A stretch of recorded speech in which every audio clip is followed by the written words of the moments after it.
Well, it's been 31 years in the making, and tonight we get to write a new chapter in the postseason Battle of Alberta. Welcome to the Oilers TV live pregame show. I'm your host, Tony Barr. Thanks so much for making us a part of your Wednesday morning. Now, both teams held optional skates this morning, so no projected lineups on behalf of the Flames or the Oilers as we await confirmation to see if Chris Tanev will be good to go for the home squad. Now, yesterday, General Manager Ken Holland confirmed on Oilers Now that Ryan Nugent-Hopkins, Leon Draisaitl, and Evander Kane will be good to go after not participating in the skates earlier this week. Now, we heard from Johnny Gaudreau earlier this morning, and he talked about the importance of staying at even strength against this Oilers hockey club. They went 37% on the power play against the LA Kings in the opening round. And when it comes to the season series, split right down the middle with the Flames outscoring Edmonton 17-16 while sharing 2 games apiece. While we tee up game 1 by hearing from captain Connor McDavid as well as Ryan Nugent-Hopkins and head coach Jay Woodcroft. Stay tuned just a few moments. Thanks for joining us.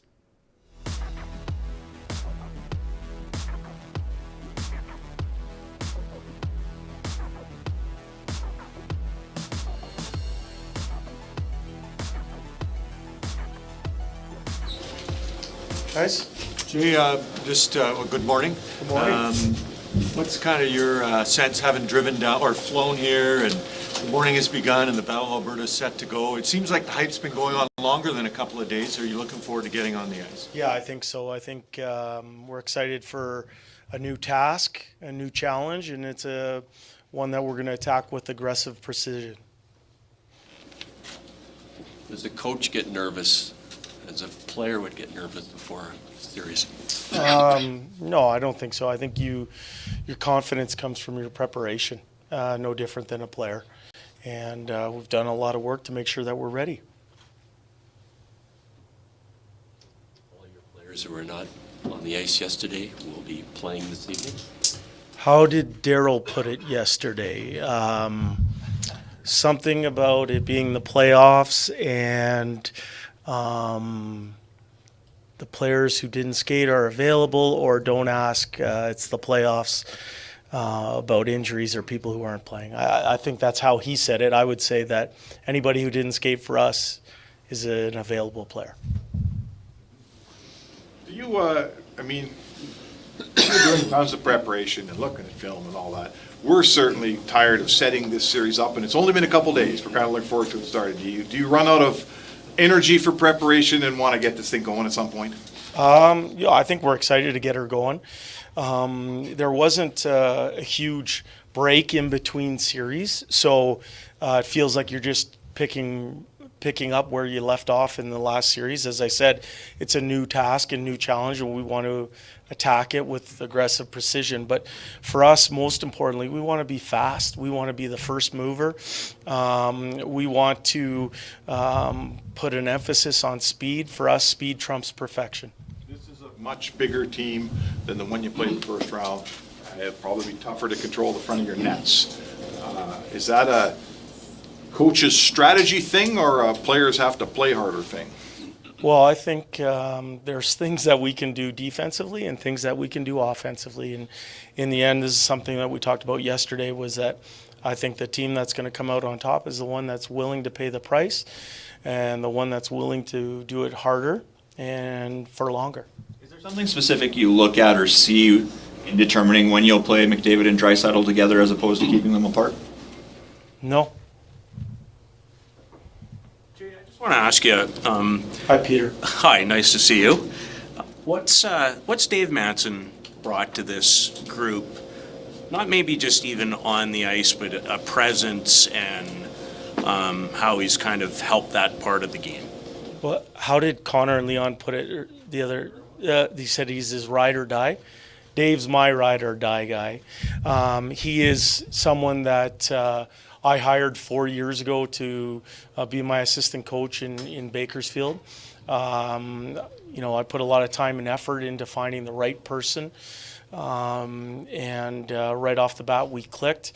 He's somebody who I joke around with by calling him my left tackle, and it's not just because of how big he is, but it's because he takes care of my blind side. He puts out a lot of fires for me, And what I like about him is that he's somebody who, his playing career speaks for itself. But for me, Dave Manson approached his coaching career the right way. He went back to Prince Albert. He coached youth hockey. He worked his way through the WHL. He worked his way up to the American Hockey League, and now he's in the National Hockey League. So he's somebody that I have a ton of respect for. We've worked together for 4 years now. We could probably finish each other's sentences, but we aren't afraid to challenge each other with our ideas as well. Dave would love a series like this, the Dave the player. Dave the player? Yeah, I'm sure he would. How has Dave been able to get some of your players, specifically on the defense, to be more aggressive? I think there's some, since he's come in, is it just his messaging, his positivity? How does he get guys to maybe to be comfortable being uncomfortable? Yeah, I think exactly what you said, messaging. The Flames have said repeatedly that they would rather this be a 5-on-5 series. Pretty safe to say that you'd prefer it's not a 5-on-5 series? I don't think that's safe to say. What has Cody Ceci meant to this team? Cody Ceci is someone I actually didn't know a lot about. DNB, I thought he was someone when I came up. He scored in the very first period that I was the coach behind the bench for. He's found timely goals. He's found a really, really good role with Darnell Nurse in playing against top competition. He's a quiet leader. He's been a real good hockey player for us. Zach Hyman yesterday called him the unsung hero of the team. How does that resonate with you? Does that connect, and in what ways is he the unsung hero? Yeah, well, exactly in the fashion I just mentioned there. I think he scores timely goals. I think he's a warrior on the penalty kill. I think he has tough minutes against the best players in the world. He's been really good for us. Jesse Pugliarvi's shifts are very short. Is that Are they? Yeah. Is that by his, because he wants to get off the ice, or gets his shifts are normally in 40, 45 seconds. His are considerably shorter than that. Why do you suppose that Where is? are they at now, Jim? I hadn't noticed. So. 7 seconds one game. Yeah, each shift. For me, I think Jesse is a really good hockey player for us. He's someone that has great size. He goes hard to the net, plays in straight lines. If you're asking about his shift length in the last game or two, that's a good question for him. Why? If Warren Fogle was going to get back in, I know you're probably expecting to use different guys at times. What do you need to see from him? Because down the stretch, he played really well for you. What wasn't there in the playoffs you'd like to see when he gets back in? Well, I think Warren played the first 5 games of that series. We found ourselves down 3-2, and we made necessary adjustments that helped us win the series. And Warren ended up being someone that got taken out of the lineup. I don't think he did anything that was the culprit of why he got taken out. I think we went from 12 forwards down to 11 forwards, and he was the person that got taken out of the lineup. A great teammate, though. Great teammate. Someone who works very hard in practice, and should he be asked to go in tonight's game, he'll be ready. How different is the challenge the Flames presented in round 2 in comparison to the one the Kings did in round 1? Yeah, it's a new challenge, new task, completely different animal. Someone or a team that's at the top of the Pacific Division for a reason. They do a lot of things really well. We're going to have our hands full. What did you learn about yourself, or at least what did you learn from your first playoff series as a head coach? You don't know until you do it. Yeah, good. That's a good question, Pierre. For me, the one thing about my coaching comeuppance is that I started at the highest level. I was lucky enough to be around some really good coaches for over 1,000 games in the National Hockey League, part of numerous playoff series, and understanding what the preparation that goes into playoff series requires. And so when it was my turn to be a head coach for the first time, I felt ready for it. I felt that I'm no different than a player. My job is to go out and execute and do my job. And we have a belief in our room that if people do their own job and take care of what they're supposed to and allow other people to take care of what they're supposed to, things work out in the long run. Jay, Apologies if you've already been asked this, walked in a little bit late, but Ryan Nugent-Hopkins and his role in this series, because obviously a lot of talk is about the 4 of the top 8 scorers in the regular season, the goaltending, the defense, but he's a guy that plays a pivotal role for your club, especially in this series. Yeah, Ryan, he touches every area of the game. Somebody who is a real threat shorthanded. He's a threat on the power play. He plays big minutes, 5-on-5. I think, and I've said this before, he's someone who makes other people around him better. And so, he's going to have a big impact for us on this series. Do you expect that line, Jay? You really relied on them heavily on static defensive zone starts by a significant margin with Archibald, Ryan, and Nugent-Hopkins. Yeah, they were a good line for us, yeah. What do you like about the trio specifically that you're rolling them out in the D zone way more than your other trios? Well, I think those 3 players play the game the right way. They're willing to sacrifice in order to help the team win. When they started in the D zone there, those are hard miles to put on a line, and they handled it great. I think, for us as we move forward here, all 3 of the players that you mentioned will be a big factor in this series. Good, thanks guys.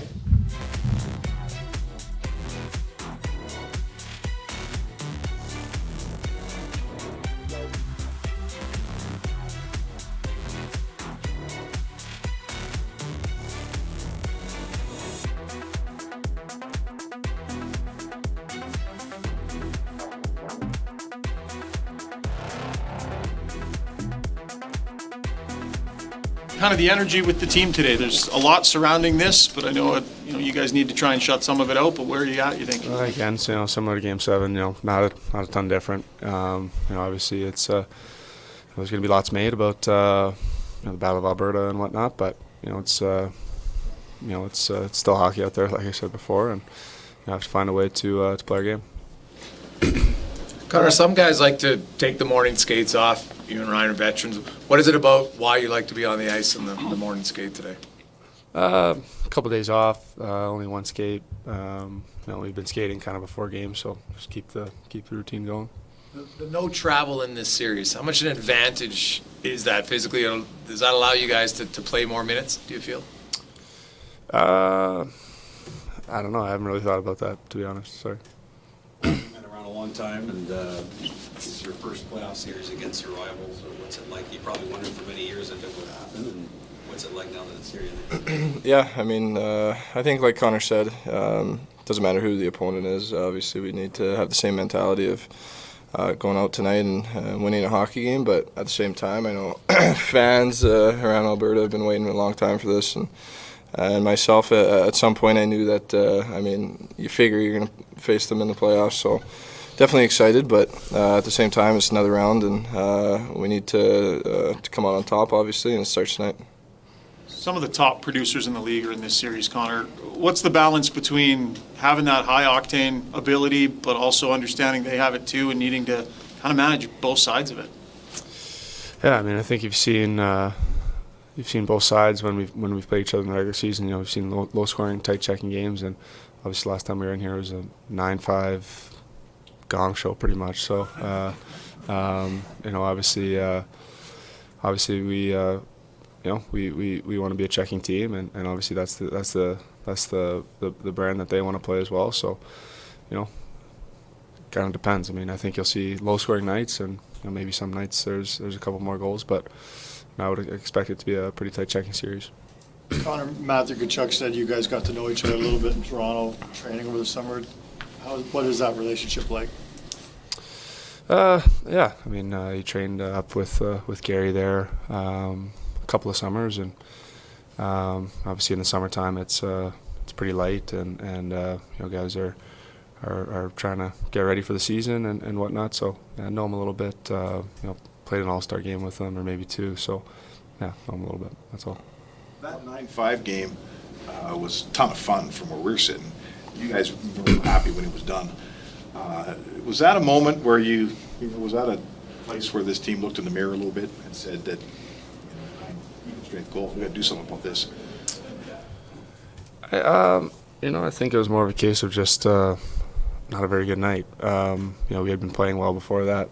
I think at the time we came in and we were the top 2 teams in the whatever recent span. So it was just an off night. Obviously a night that we wanted back, but it's just sort of a night during the regular season. That's all. And what's the mentality when you start a series on the road as opposed to starting it at home?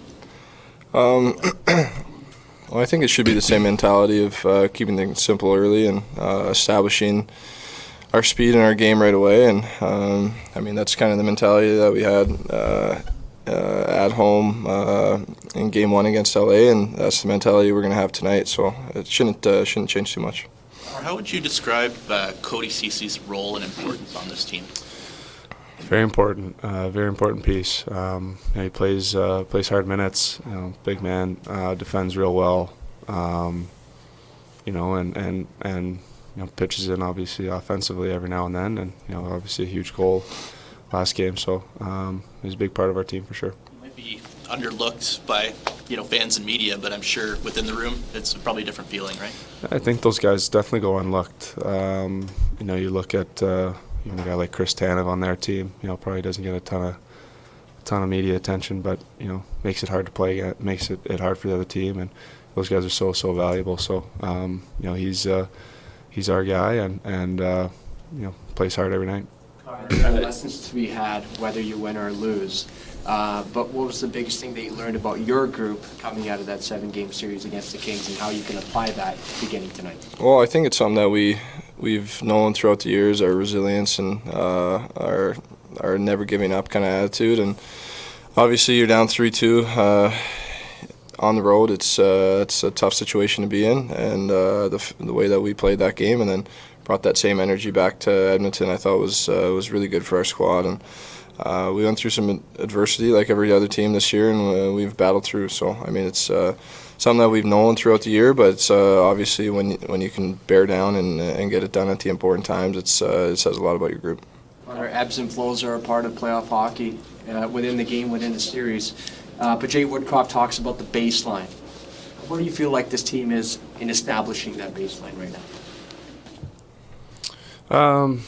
Yeah, I think a great example of you could definitely have kind of rode the wave of the last series. There was lots of ups and downs. 4 lead changes throughout the series, so definitely ups and downs throughout. And I thought our group just did a good job of just continuing to keep at it and keep going. And kind of Nuge alluded to it earlier. I mean, this is a group that's gone through a lot this year. And being able to just keep going and keep that baseline like you mentioned, and bring it every day. It's definitely pushed us through for sure. How has the team's style of play changed since Jay took over? I think maybe just a faster game, a little more skating. I think definitely an eye opener. Obviously, when you lose a coach, and Woody's come in and done a great job with the group, and I think guys have really listened and bought into what he's preaching. A couple of Flames were asked about this morning, like having not grown up around here. Was there a moment for you early in your career that sort of showed you what the significance of this rivalry is for this province?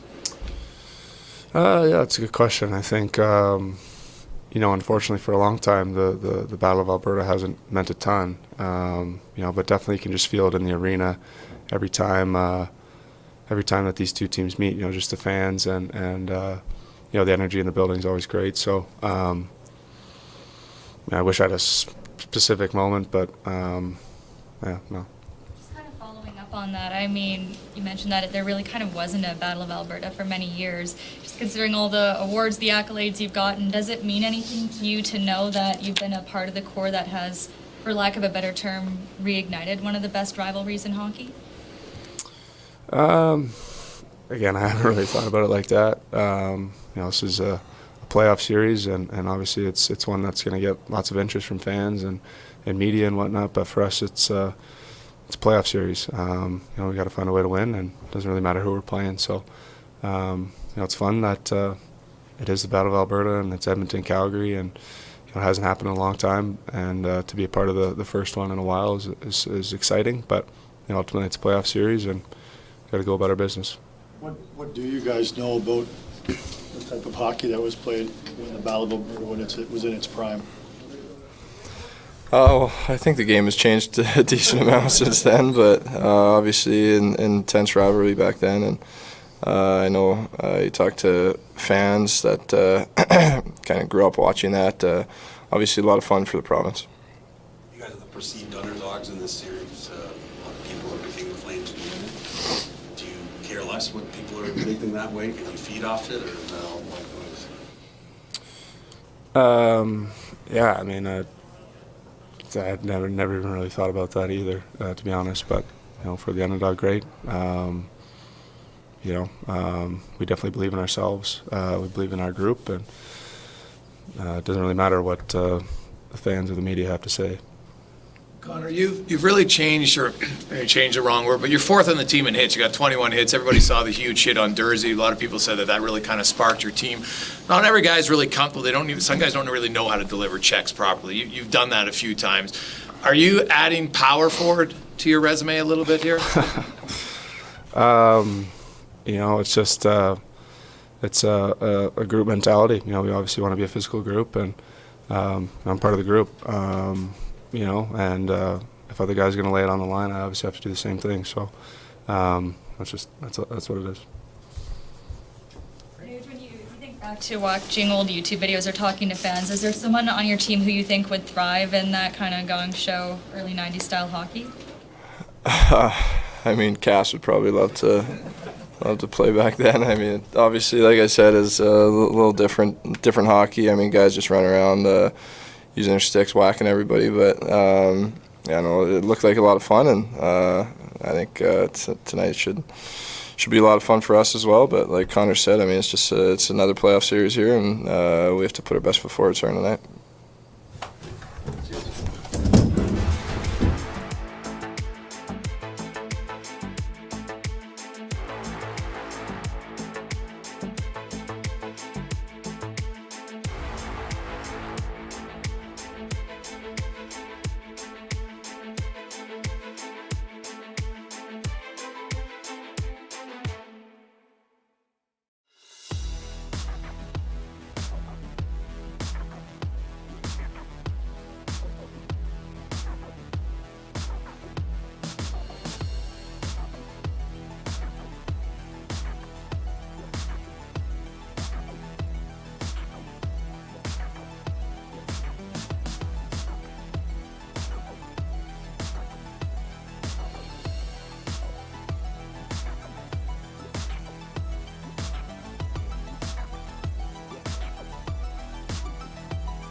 And that's going to do it for the pregame media availabilities here. We heard from Connor McDavid, Ryan Nugent-Hopkins, and head coach Jay Woodcroft. Now, we did also get Flames head coach Daryl Sutter earlier this morning. We'll play that back for you right away here, and that will be followed up by the panel presented by Sportsnet with Jack Michaels and Bob Stauffer teeing up this Battle of Alberta. 31 years in the making. The season series was 2-2, and as we heard Johnny Gaudreau say this morning, it's now a clean slate. That's going to do it for me here at the Saddle Dome. We'll see you here tonight, post-game, after Game 1 of Round 2. Thanks for joining us. Well, you like consistency from your players, so we'll give you a consistent question. How's Chris Tanev feeling, and is he option tonight? He's feeling great. Anything else? you learn from your team being pushed to the brink like that by a goalie especially, but your team's sticking with it and sticking with what they had to do to get through that. Yeah, I think there wasn't really highs and lows during the series. I think it was just more teams that had the lead, so you just got to stick with it. Really simple. I think we came from behind 3 times in the series and won 2 of them. So, it was a close series. It was, as I said after, the score was 15-14. Johnny was out here talking about the importance of keeping it even, not allowing the Oilers to go on the power play. Can you talk about how tough that discipline will be to manage with the emotions of this rivalry? Well, I think as playoffs go along, it's not just on this series. That's in every series if you watch every series and break it down. It's 5-5 is critical to teams winning. You've been around for a while now, as a player, as a coach, as many things. You've seen a lot. Do you still get excited by what's happening now and what's going to happen for the next few weeks? Yeah, you get to think how big the league is now with 32 teams and how difficult it is to make the playoffs. So then you cut it in half right away, and then you get to 8. So there's a quarter of the teams left playing, and if you're fortunate enough to be one of those teams, it's exciting. You get nervous before games like you would when you were a player as a coach? I don't think nervous is the right word. I think you just sort of get anxious ready. I think even watch. Best part is watching the players. When you have those breaks between series, you want them to have their break, right? Because there's always some mental and physical that they got some regroup there, and then the guys are banged up. You want them to get as much time as you can, but then when you get closer to the game, then you start seeing how guys react differently. So that's kind of the fun part. You learn lots about your players. Both teams got lots of guys that haven't been in the second round or won second rounds, and so you see how they handle it too. Do you remember being nervous like days with like in the past years? Yeah, it's not nervous. Never. No, it's not. That's not the right way. You're ready for the game, but it's not a nervous, like a scared nervous. It's not that. Were you scared nervous as a player? Probably. That's 35 years ago. Your team did a good job of getting out of the gate quick and scoring first during the regular season. How have you liked your starts in the playoffs, and where do you think that quality came from this year? Yeah, I think it came from the importance of players understanding more about their preparation and their maturity and their professionalism in terms of coming to the rink, being ready, and then not always having to score the first goal to have a good game. Right? That's really important attribute for young players, I think. You talked after Game 7 and throughout the first round series about really liking Johnny's game. What specifically stood out for you about the way he played against Dallas? Played like he was a mature player. It didn't bother him that the checking didn't bother him. It didn't bother him that he missed a chance. And then, you play to your skill set. He scores the overtime goal to win the series, but really the biggest goal of the series might have been the penalty shot goal. If he'd missed the breakaway the night before, prior to that, and that was the headline. I was supposed to teach Johnny how to score on breakaways, right? That was the question. But then he scores in the penalty shot to give you a 2-0 lead, which is, in that game, it's a huge game. It's a turning point in the series. That's what good players do.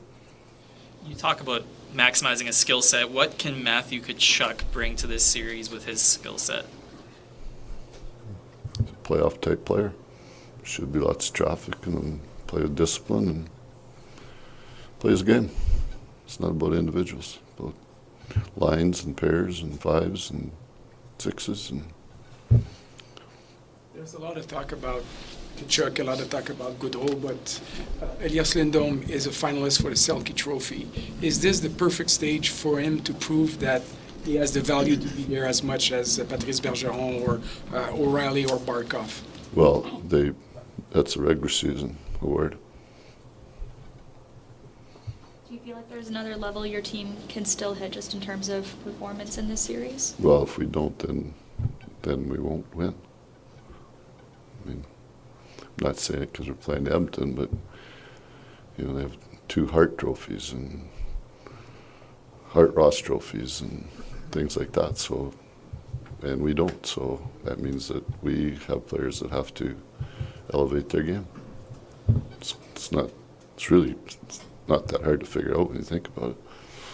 Do you think you're the underdog in this series? Pardon? Do you think you're the underdog in this series? Yeah, you know what? I love that underdog stuff. Yeah, we're the underdog. Edmonton, they're the underdog. I love that stuff, right?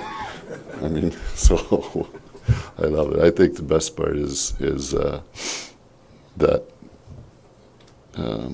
you talk about the underdogs, and well, quite honest, in July and August and September, it was, you know, the Flames were like 6th or 7th in their division, and then in December and January, that's what everybody was saying about Edmonton, and now they're both in the second round. So it just tells you that the white noise and the bullshit is just that. They've been loading up McDavid quite a bit early in games and just kind of throwing him out there every other shift. How confident are you in all of your pairings on the blue line that whoever might end up out there against them can manage it early? They got to raise the level of their game. It's a pretty honest answer, I think. Good game? All right, thank you. We get Sportsnet broadcasters, ESPN, and TVR. Okay.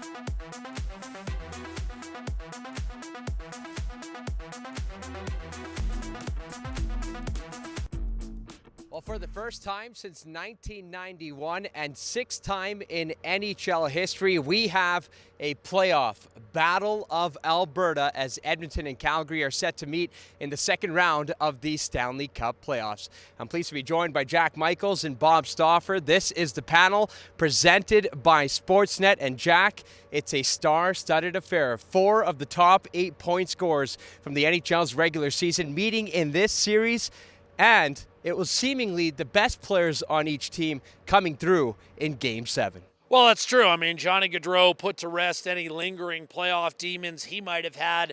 He was not amongst Calgary's best players when they were last kind of seen as a cup favorite, you know, the 50-win team that was backstopped by Mike Smith in 2019. Mike Smith, on that particular occasion, was Calgary's best player.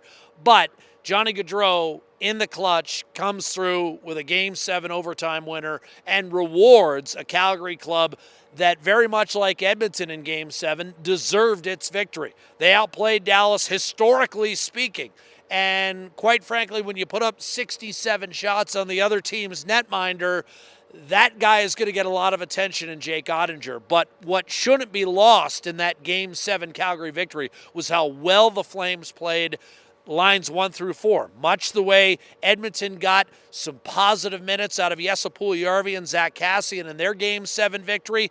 Calgary's fourth line gave them a real good shift in overtime and built momentum line upon line that we saw the Flames carry throughout that series of Dallas. So it's a formidable opponent, and yes, there's star power involved, but even if there wasn't, even if there was no one in the top 50, this would be a major event in this city, in this province, and quite frankly, the National Hockey League is going to be reminded once again what it means when these two teams get together. You know, the series between Edmonton and Los Angeles, for me, it switched when the Oilers switched back. Out of necessity because of the Darnell Nurse suspension, 2-11-7 for game number 6, and then stayed with that in game 7. The tandem that was deployed with Evander Kane and Zach Hyman rotating through centers, and the fact that Leon Draisaitl had to basically play primarily left wing after suffering a lower body injury after a real greasy play for Mikey Anderson, you know, that changed the kind of the scope of the series for me. I think that the Oilers got some pretty favorable matchups in the final 2 games. They ended up outshooting a team, Los Angeles, that outshoots everybody. And obviously a dominant, Edmonton closed out in style. And they were led, as you guys briefly alluded to, by the Oilers' top players, and specifically the world's best player. We saw Connor McDavid really in the third period of Game 5 to force the overtime, and then in Game 6 and Game 7, get to a level that I'm not sure in both ends of the ice, with all due respect to Connor's greatness, that we've seen yet. Like, he just elevated and literally willed, and the Oilers had a lot of real good structure and process in their game. They had a lot of support, Jack mentioned, from, like Puljujärvi and Cassie and Archibald were hurting, but still got a score. Connor was in on the final 5 of the 6 goals. It was a special performance, so fans should be stoked. It's going to be a really interesting series. There's some things about Calgary that concern me a bit. Calgary probably is going to be considered the favorite by many, but Edmonton is well within their grasp to go out and get a series victory here. What concerns you about Calgary, Bob? They are good in goal. Jacob Markstrom's a good goalie, so let's start there. They had depth in scoring this year. That said, 5v5 scoring, they had one line. They're the best line in the league this year, with Goodrow up front, along with Lindholm, who's played very well against Edmonton, historically speaking. And then Matthew Tkachuk, who I think will be better against Edmonton than he was against Dallas. So that line's good. And then they're heavy, and they're tough, and they're physical. However, we'll see what's up with Tanev on the back end. I don't think Calgary's defense, all due respect, was as good as Dallas's top 4, especially if Tanev is out of the lineup. If he couldn't play in Game 7, you have to think that he's at least questionable to start the series. But Calgary is a much deeper team to the Los Angeles. Los Angeles did not have Drew Doughty, nor did they have Victor Arvidsson. And I, with all due respect at this stage in his career to Jonathan Quick, I think Markstrom's a better goalie. So this is going to be a tough series for the Oilers. But Edmonton started to build a little bit of resolve in their team as well, and they should have belief in what they might be able to do. Jack, Bob talked about Jacob Markstrom, and of course on the other end, it's going to be Mike Smith. And after a gaffe in Game 1, and he owned up to it, he delivered in this series against LA with 2 shutouts, especially one in Game 7. So the Oilers, obviously, their success rides a lot on goaltender Mike Smith as well. Well, I was going to say, I'm not sure Jacob Markstrom, you'd say, played better than Mike Smith in the first round. Mike Smith played to a save percentage of 94. He had a couple of shutouts, and he was very much the difference. I'd concede that Jacob Markstrom had a better regular season than Jonathan Quick, but I still think it showed Edmonton's resolve to overcome a tremendous performance by Quick in Game 7, because Bob's exactly right. Forget the blowout wins in Games 2 and 3. The Oilers played their 2 best games of the season with the season on the line in Games 6 and 7. I don't want to hear about margin of victory or domination or anything like that. They played their best hockey in 6 and 7. That's a level that Edmonton has reached now, and I think has to be the new standard moving forward in this series, because Bob's exactly right. Calgary's going to throw everything it can at Edmonton, and they're going to throw the best line in the league, which happens to have 3 40-goal scorers on that. You don't see that in today's NHL, ever. And that's the kind of production they got out of that line. Now, having said that, I think Edmonton matches up well with Calgary for this reason, is because, again, when it comes to the elite of the elite, and this is where Colorado, I think, cancels out Edmonton to some degree. When it comes to the elite finish, Edmonton has the absolute elite. That's no disrespect to Johnny Gaudreau, Matthew Tkachuk. They're coming off tremendous series. But I think the Oilers still, when you roll out a lineup that includes 2 of the world's best 5 players, that's still an edge that you're going to have. At this point, I don't see Markstrom having a significant edge over Mike Smith. At this point, even if Chris Tanev is unable to go, I don't see Edmonton's defense as having a significant edge over Calgary's. Where I see the edge in this series is what Bob talked about. Connor McDavid, the world's best player, is coming off arguably the best 7 periods he's ever played in his career. There is one more thing, and it was borne out during the course of the regular season, and frankly, it was borne out in the Dallas-Calgary series. Dallas's power play lost momentum for them at critical times during the course. They won 3 games. If their power play had been better, they would have won that series, because there were moments where, they were up 1-0 in a game and didn't not having Hintz hurt too. In game 7 last night. Yeah. But Dallas's power play is not Edmonton's power play, and the Oilers' power play gashed the Flames in the regular season. So I think they were over 45% in the regular season against Calgary on the power play. Edmonton's got a good power play, even with Leon Draisaitl literally willing himself to playing. he's still Leon Draisaitl, and the Oilers' power play is still a power play. And that is the one thing that can mitigate against Calgary's maybe physicality advantage. I know Jay wants the team to be collectively, tough. I would say with the Flames, I wouldn't go out of my way looking to get in scrums. Let them do that stuff. See if you can end up getting a bonus power play once in a while out of it. And then make them pay. And make them play that way. Yeah, it's going to be a fun time indeed. You talked about the regular season. The season series was split 2-2 in 4 games, with Calgary scoring 17 times, Edmonton scoring 16 times. Can't wait to see the action on the ice. I can't wait to see what Ice District Plaza is like, because this place was rocking in Game 7. You can only imagine it's only going to be heightened in the Bob second looked like round. you 31 years ago. He was a young pup. I wasn't even born in 91. I only had one chin back then. Still love Esa Tikkanen to this day. Esa Tikkanen scored the winner in Game 7 against Mike Vernon and the Calgary Flames. For Jack and Bob, I'm Tony Brar signing off on The Panel, presented by Sportsnet.